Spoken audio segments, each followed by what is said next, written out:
Hey, how are you? Welcome to the Coding Zoo. If this is your first time joining, my name is Shane, and this is the Coding Zoo. At the Coding Zoo, our goal is to help others learn how to program. In today's episode, we're going to use a little bit of Java code to create an object. We're going to show you how to use constructors. What is a constructor and how to use them. And we may even hint at, hey, when you're going too far with the constructor, and maybe you should use a creational pattern instead. If you're not familiar with why you should use a constructor, when you should use a constructor, or what a constructor is in Java, I definitely recommend for you to stick around. We are going to jump right in.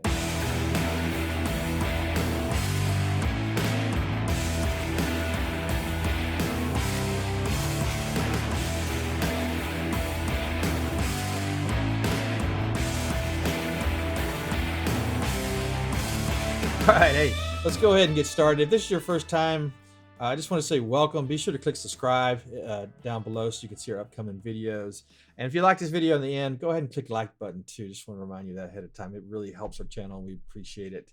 So today's video, we're going to go over how to basically use a constructor to create a Java object. So on my desktop here, I've got a little class called constructor example. So I just created this little class called constructor example. It has a main method on it. I'm going to use this to actually instantiate another class called person. So if you look to this other class here, it's called person. I went ahead and created this class and gave it a few properties. So I have public class person.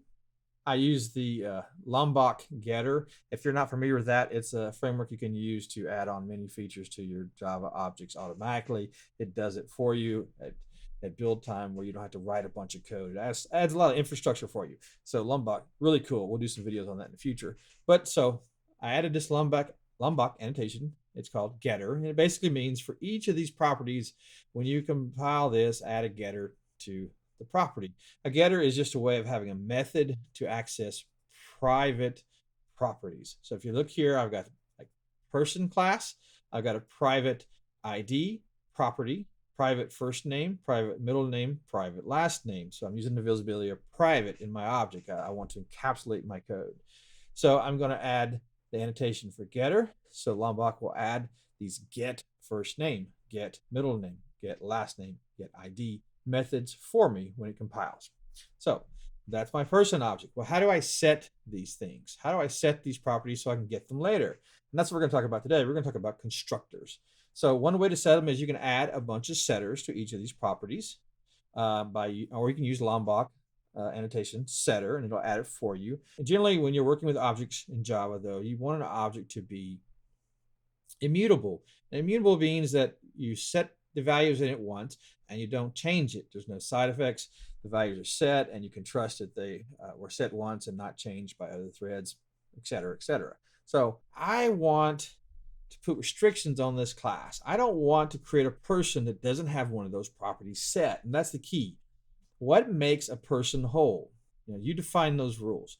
Well, I know for sure I want a person to have an ID. That I got to have an ID so I can save it in the database, et cetera, et cetera. So I needed to have an ID of some sort, and a unique ID. I know I want to have a person have a first name. Most people have a first name. I know I want a person to have a last name. Most people have a last name, right? Not everybody has a middle name, so I don't really care if there's a middle name. Maybe I can leave that blank. So how would I enforce that rule? Well, instead of having a bunch of setters where you set first name, set middle name, or set last name, right? You would basically create a constructor. So here's the constructor. So I'm going to create public. I want to be a public constructor. I am going to type in person. Can't type today. And they're going to. So this is basically a constructor. So a constructor has the same name as the class, person. You'll see it can be public. It can also be private or protected, however you want to do it. In this case, we want to make it public. We want anybody to be able to create a person. You'll notice there is no return type. So with constructors, you don't have a return type there. It's basically public and the name of the class, and that's your constructor. And I want to pass in certain values. I want to pass in the values. Perhaps I want to just pass in the values that are required to create this person. So I know that, well, I want ID to be there for sure. I also want the person to have a first name First name for sure. I also want the person to have um, a last name for sure, right? Now to save a little time, I'm going to go ahead and just cut and paste some code. Here is the code that I want to be in my constructor. So I've got the first name parameter I'm passing in. I'm doing this dot first name, which means set the property on this object to first name. This refers to the property that's instantiated. I have this dot last name equals last name, and I have this dot ID equals ID. Okay, so there we go. Now, when I create a person, I'm ensuring to, or I'm at least telling people when you create this person, you really should pass these values in. These are what's required to make this person whole.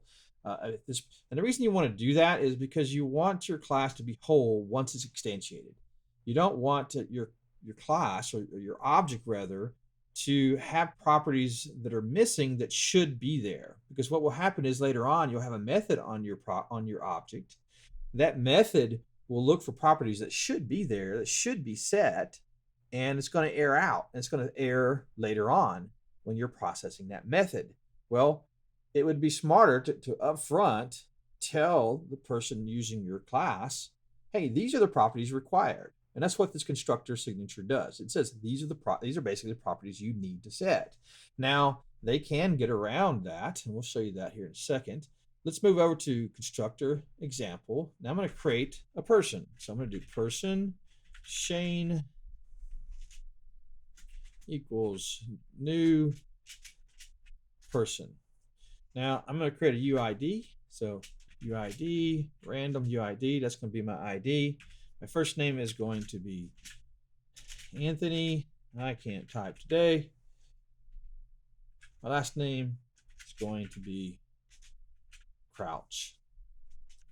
Okay, so here I'm instantiating person called Shane, and I'm setting the ID and first and last name. Those are what's required. Those are what's required. Now I'm going to go ahead and add another nice little Lombok annotation to string. That tells Lombok I want you to add a toString method that prints out what's in the object. So I'm going to go ahead and print this object out. And let's do Shane. Okay, so I'm going to go ahead and run this real quick. Now my little example over here, you can actually see that it ran and it printed out the person. Let's make that a little bigger. You can see the person who created that ID, this long ID. And if I scroll to the right some, you're going to see first name equals Anthony, middle name equals Noel, last name equals Crouch. Now my middle name is Noel because I didn't want to make it required. Some people don't have a middle name, and that's fine, right? Now what if they did have a middle name? How would I set it? Well, I'll go ahead and I can do Shane. Well, I can't do set, right? Maybe I'll just add a setter on middle name. So I'm telling Lombok, hey, put a set on middle name. And I'm going to do Shane dot set middle name Shane. Shane dot. Now you'll notice there's no other sets. I only put it on middle name. There's no set first name, set last name. Because once you create the object, it's immutable. You can't change it.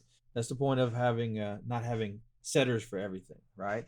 So this is one way of doing this. I have a constructor that shows you exactly what's required for this class, right? For it to be whole. Now, let's say I don't want to add a setter. I do want to make this class immutable. Well, I can get rid of this. I can go back to my person. I'm going to get rid of this annotation that says create a setter.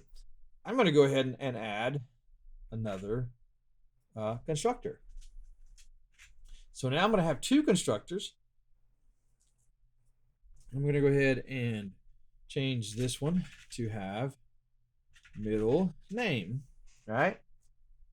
Okay, so now I have two constructors. Because this is the smallest, right? It only requires 3 parameters. That's telling basically your client, whoever's using your person object, that's telling them, hey, the minimum you need to have is UID, first name, and last name. Here's another way to say, well, but if you do want to have a middle name and you want to create this object and make this object be immutable, here's another constructor that lets you do the middle name, right? Let's go ahead, instead of having the same code, let's kind of reuse some of the code here. So I'm going to go this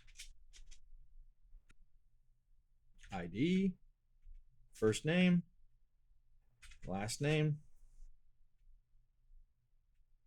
So that's basically just telling it to call the first constructor when somebody uses the second constructor. And now I'm going to go ahead and set the middle name. There we go. All right, so now we have two constructors. This one is saying this is the minimum to instantiate this object. But hey, if you want to have a middle name, you can do that and use this constructor too. All right, let's go ahead and go back over to my example. Now, how do I set the middle name? Well, I can just do, let's go here and type in the middle name. All right, so now I have a constructor that takes in all four of those properties. Let's go ahead and run it. Make that a little bigger. There's my person, there's my ID, there's my first name, there's my middle name, and there's my last name. So that's a constructor. You're basically saying, hey, when you create this object, here are the properties required. You must set at least these three properties in this first constructor. But if you want to go ahead and create the object and make it somewhat immutable, here's another constructor where you can add even the middle name, even though it's not truly required. So this is pretty clean coding, in my opinion, right? This is a good way to use constructor. Now you'll start to notice that as we get more and more properties, well, this gets big. I mean, look at how many parameters I have right here, right? So that constructor can get pretty long. That's okay. Once you get to that point, well, then you start using other creational patterns. You might use a builder, for example. We're going to go over builder in our next video. But I would start out, keep it simple. Keep it simple, stupid. No, keep it stupid, simple. KISS. Remember the KISS? KISS abbreviations, right? Keep it stupid, simple, or keep it simple, stupid, however you want to look at it.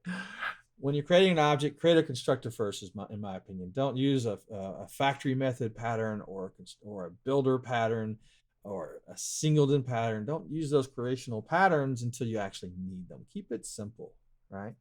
Hey, thank you for joining. I hope you enjoyed this video. If you did, please go ahead and click like, click subscribe. And if you have any questions, leave me a message below. What do you think about constructors? Do you understand, have any questions? Do you understand when you should use them? And when should you start going towards the other patterns? Hopefully this video helped you figure that out. And of course, this is just my opinion. Others may vary on that opinion, but I believe this is the clean way to program with constructors. Thanks for joining. Have a great week.